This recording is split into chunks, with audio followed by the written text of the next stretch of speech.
Olá! Hoje a gente vai mergulhar num documento bem raro, uma petição de habeas corpus que desafia diretamente o Supremo Tribunal Federal. Ela questiona a própria legalidade de um dos seus inquéritos mais polêmicos. Vamos entender os argumentos passo a passo. E para já dar o tom da discussão, a petição abre com essa frase da ex-procuradora-geral da República. Ela basicamente coloca o dedo na ferida, sugerindo que a forma como essa investigação foi conduzida bate de frente com o sistema de justiça que a gente tem no Brasil. Certo. Então quem está em cada ponta dessa história? O impetrante, quem entra com a ação, é o advogado Samuel Marques. Os pacientes são os cidadãos que podem ser presos ou ter seus direitos restringidos por causa do inquérito. E do outro lado, como autoridades questionadas, estão os ministros Dias Toffoli, por ter aberto o inquérito, e Alexandre de Moraes, por ser o relator que o conduz. E o primeiro ponto aqui é fundamental. A petição não começa criticando uma ou outra decisão específica do processo, não. O ataque é à própria base, à fundação do inquérito. A ideia central é essa aqui. O argumento não é sobre o que aconteceu no meio da investigação, mas sim sobre como tudo começou. A petição alega que o inquérito já nasceu juridicamente inválido, ferindo princípios básicos da Constituição desde o primeiro dia. Para descrever isso, a petição usa uma expressão bem forte, o pecado original do inquérito. A tese é que ele já começou com falhas processuais que simplesmente não poderiam ser corrigidas depois. E que falhas seriam essas? Bom, a petição aponta duas principais. Primeiro, o facto de o próprio tribunal ter iniciado a investigação de ofício, ou seja, por conta própria e não a pedido do Ministério Público. E segundo, o juiz relator do caso foi designado diretamente, sem passar pelo sorteio que normalmente distribui os processos, o que levantaria questões sobre imparcialidade. E essa falta de sorteio, segundo o documento, viola um conceito-chave, o princípio do juiz natural. É uma garantia da Constituição que diz, basicamente, que todo mundo tem o direito de ser julgado por uma autoridade competente, definida por regras que já existiam antes do processo começar. Ou seja, um juiz não pode ser escolhido especialmente para julgar um caso específico. Agora, a gente entra no segundo grande pilar do argumento. Ele foca num momento de conflito direto, quando o Ministério Público tentou intervir e, de acordo com a petição, foi simplesmente ignorado. A cronologia aqui mostra bem esse embate. Em março de 2019, o inquérito nasce. Pouco mais de um mês depois, a chefe do Ministério Público pede formalmente o arquivamento, dizendo que ele é inconstitucional. Mas o pedido dela é negado pelo ministro relator e a investigação segue em frente. E aqui está o centro da questão. A petição argumenta que o Ministério Público é o que a lei chama de dominus litis, o dono da ação.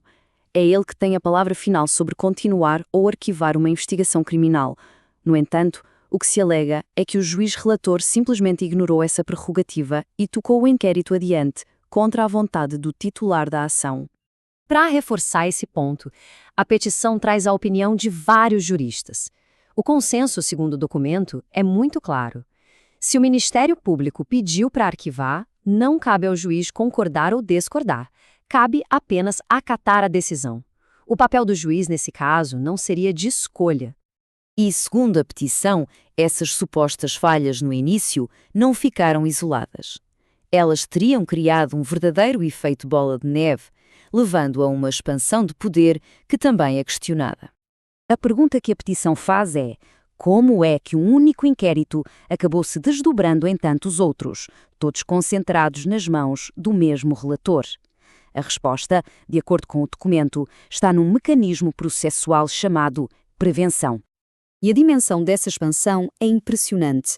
A petição alega que todos esses outros inquéritos, que investigam factos e pessoas diferentes, foram automaticamente direcionados para o mesmo ministro relator do caso original. Mais uma vez, sem sorteio. A consequência disso, argumenta a petição, é a criação de um juízo universal. Esse termo, que foi retirado do voto de outro ministro, descreve uma situação em que um único juiz se torna, na prática, o responsável por todos os casos sobre um certo tema, o que violaria princípios como o da impessoalidade. E ainda tem mais um obstáculo legal apontado.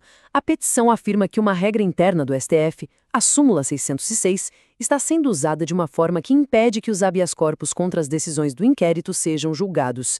E isso, na prática, criaria uma espécie de blindagem, protegendo as decisões de uma revisão por outros ministros. Tudo isso nos leva à acusação mais séria feita na petição, a que questiona a natureza jurídica do procedimento em si. O argumento é que ele se distanciou tanto das regras normais que acabou se transformando em outra coisa. O contraste que a petição desenha é gritante. Veja bem, um inquérito comum é iniciado pelo Ministério Público ou pela polícia, tem um prazo para acabar e resulta num relatório.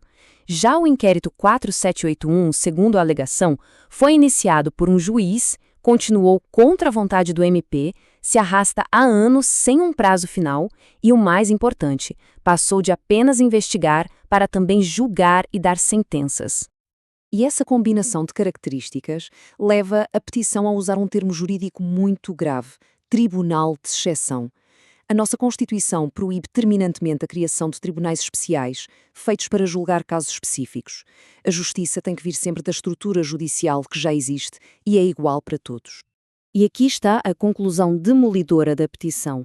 Ela conecta todos os pontos, por causa da forma como nasceu, por ter supostamente ignorado o Ministério Público e por ter concentrado tanto poder, o inquérito 4781 teria deixado de ser um procedimento de investigação legal para se tornar, na prática, um tribunal de exceção inconstitucional. E, para dar ainda mais peso à acusação, a petição faz uma comparação provocadora com uma teoria jurídica bem controversa conhecida como direito penal do inimigo.